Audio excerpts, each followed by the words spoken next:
Good morning. It's good to see each one of you here today, and this will be aired back again tonight at 7 for others to view.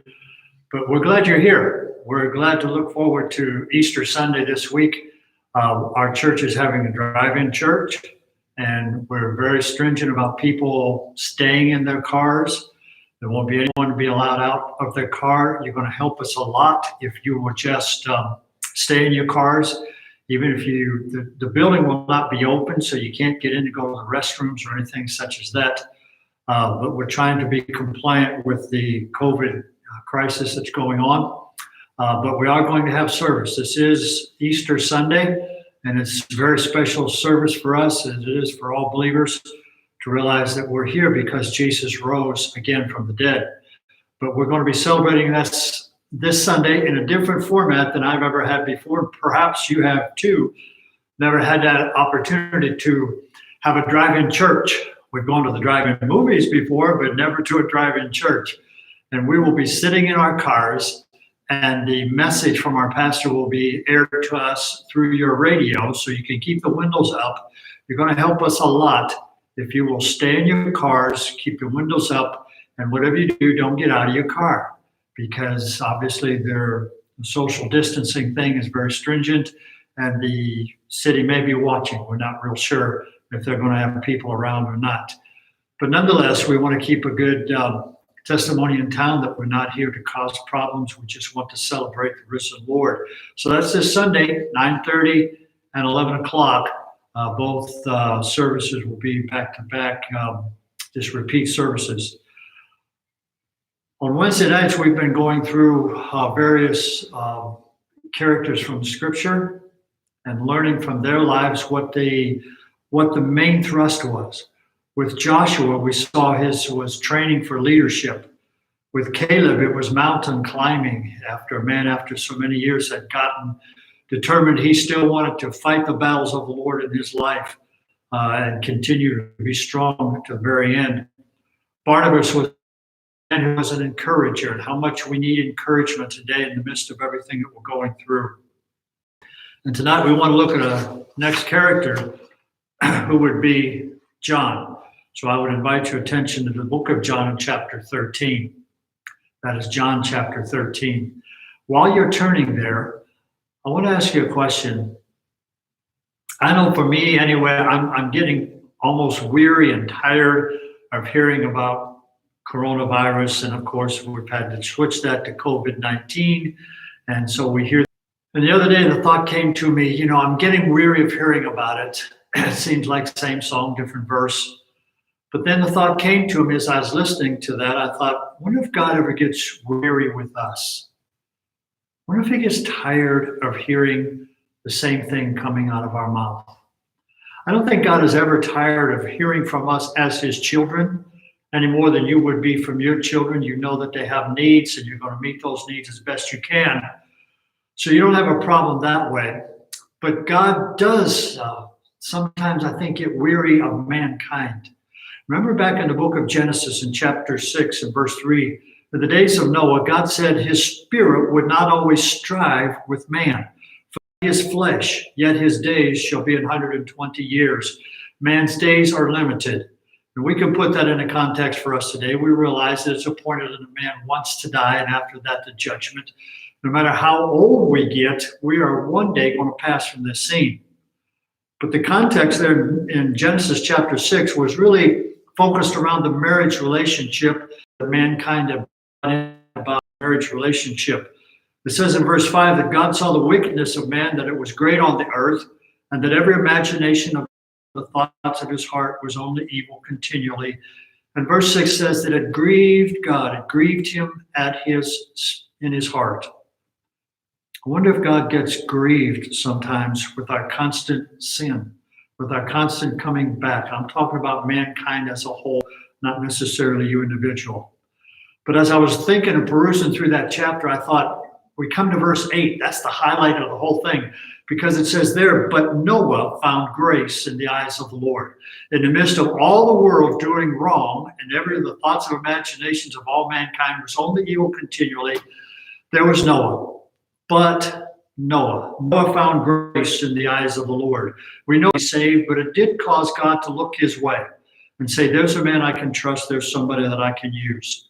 Let me just challenge you during this time of COVID-19 that you not be frustrated like the rest of the world, that we be like Noah.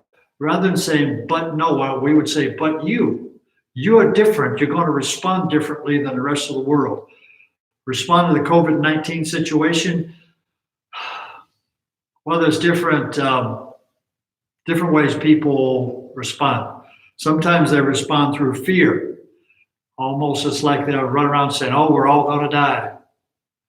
Well, we're all going to die one way or the other. But the COVID-19 thing has people living in fear. Chinese business people and all of that, they're causing this world pandemic. And so they're the problem. And you can see and hear things easily. People talk about being a conspiracy theorist. But sometimes in our world and here in the States, we get to where we're blaming the politicians. And we look at the politicians, and I'm not here to vilify or to verify anything that they're doing. But sometimes we think, well, it's all their fault. If they would have just done this 2 weeks earlier, if they just would have done that, they just would have sent this here or not sent that there, then we wouldn't be having all that problems. But Christian, let me remind you that we're not supposed to live in fear. Some 32 times in the New Testament, we're told to fear not. And I got to looking at some of those. I'll mention all 32, but I thought we're not supposed to fear when we don't understand what God is doing. We don't understand why the corona thing came about, what God might be doing in this situation, but we're not supposed to fear. We're not supposed to fear when our life is being threatened. I saw also in the New Testament, we're not supposed to fear when our job seems threatened. I saw also in the New Testament, we're not supposed to fear when someone has died.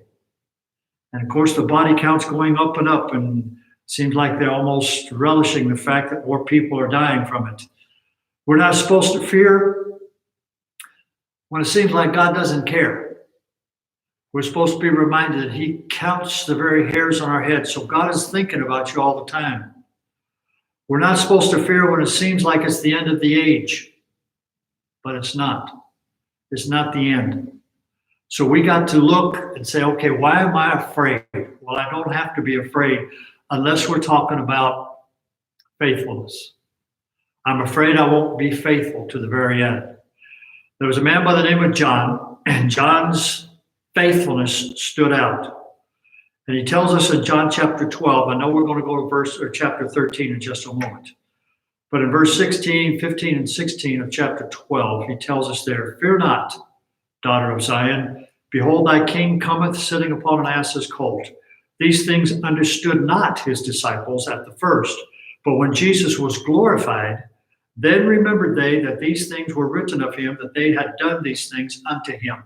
You see, the disciples didn't understand till later, after everything was over, then they could look back and they could say, now I know what he was talking about.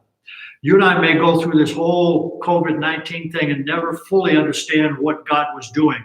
But I can guarantee you one thing, one day we will know as we are known, and we'll be able to look back and say, now I can see what God was doing. Now I can see what God was trying to do.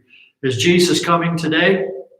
Again, you can get on YouTube, or you can get on Facebook, or you can get on whatever media you have, and you can find some preachers, evangelists, different speakers who will try to tell you this is a sign of the end times.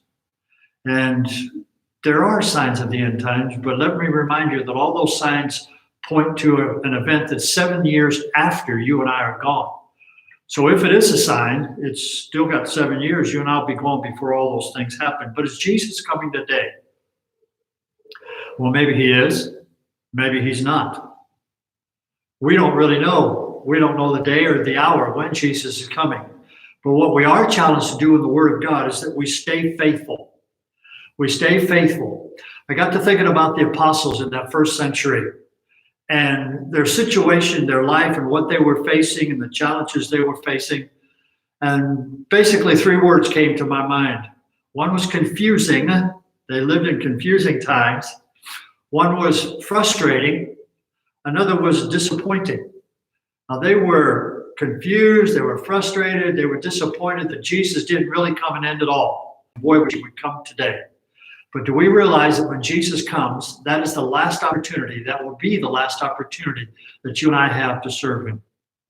That last opportunity that you and I have to witness, to share the gospel with other people. 13 and verse 21.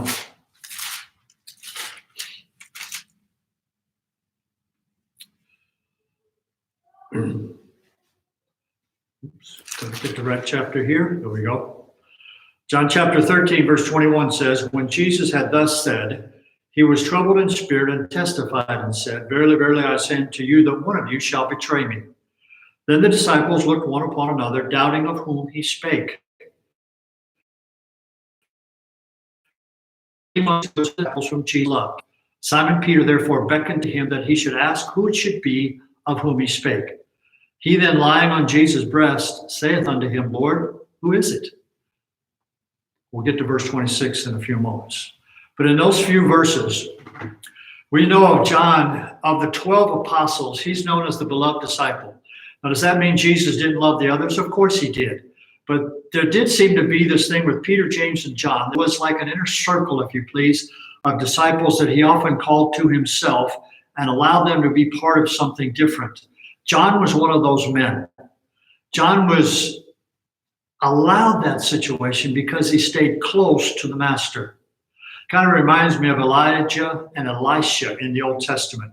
Elijah had almost completed his life and his ministry, and so now Elisha was going to come alongside and take his place. And Elijah, probably putting Elisha to a test, he tells him, he said, God has called me to go to Bethel, so he's sending me to Jericho. But Elisha responded and said, I will not leave thee. And a third time, Elijah told Elisha, I am going to Jordan this time. God is sending me to Jordan. And Elisha said, I will not leave thee. Reminds me, even in the Old Testament, of someone staying close to someone who's following the Lord. Stay close to those people that are following the Lord and not those people that are running from him. Staying close demands a purpose and it demands time. You have to purpose in your heart that you're going to stay close to the Lord. The psalmist wrote these words and said, be still and know that I am God. It takes time to stay close to God. We live in such a fast-paced world that it's hard to take time to get close to God, to take time to just sit and be still. If you don't believe that, then the next time you're in the car and you're driving somewhere, try turning everything off. Of course, your phone, turn that off, turn the radio off, don't listen to nothing. Just be in silence and commune with your Heavenly Father and find out how difficult that might be, how challenging that might be. But it does take time to be holy. Reminds me to be close to the Lord. Reminds me of that old hymn that said, take time to be holy. The second stanza said, take time to be holy, the world rushes on. Spend much time in secret with Jesus alone. By looking to Jesus, like him thou shalt be. Thy friends by thy conduct, his likeness will see. So it takes time to be close to God. I'm afraid that too many Christians today don't take time to be with God. Just they get little snippets. Well, here's my verse for the day, and that's all I need. And maybe it is. Maybe you're close enough to the Lord, that's all you need. But if you're really going to be close to the Lord, it takes time to be holy. John was one who stayed close to Jesus. We look again in John chapter 13 and verse 26. Jesus answered and said, he it is to whom I shall give a sop. He was close to the Lord in the transfiguration. Remember when Jesus appeared in his glory? He was close to Jesus in the raising of Jairus' daughter. He was close to Jesus in the garden. He was close to Jesus down in the ship. He was close to Jesus when he was sent to prepare for the Passover. He obviously was close to Jesus in the crucifixion. And before the religious leaders, before they crucified Jesus, John was one of those who went into the father-in-law of Caiaphas, Annas' house when they took Jesus in there for the beginning of the mock trial. John went in there with them. But I noted in that passage that Peter stayed at the door. John went in unreservedly. He was going to go in with Jesus. Peter was at the door. And then finally he brought Peter into the room where they were. And I got to thinking about that so many times we stand at the door of indecision rather than going all the way and trusting him and going through whatever he's going through and staying close to him. We have a tendency to want to stand off at a distance. But John stayed close during some very, very difficult times. During the times of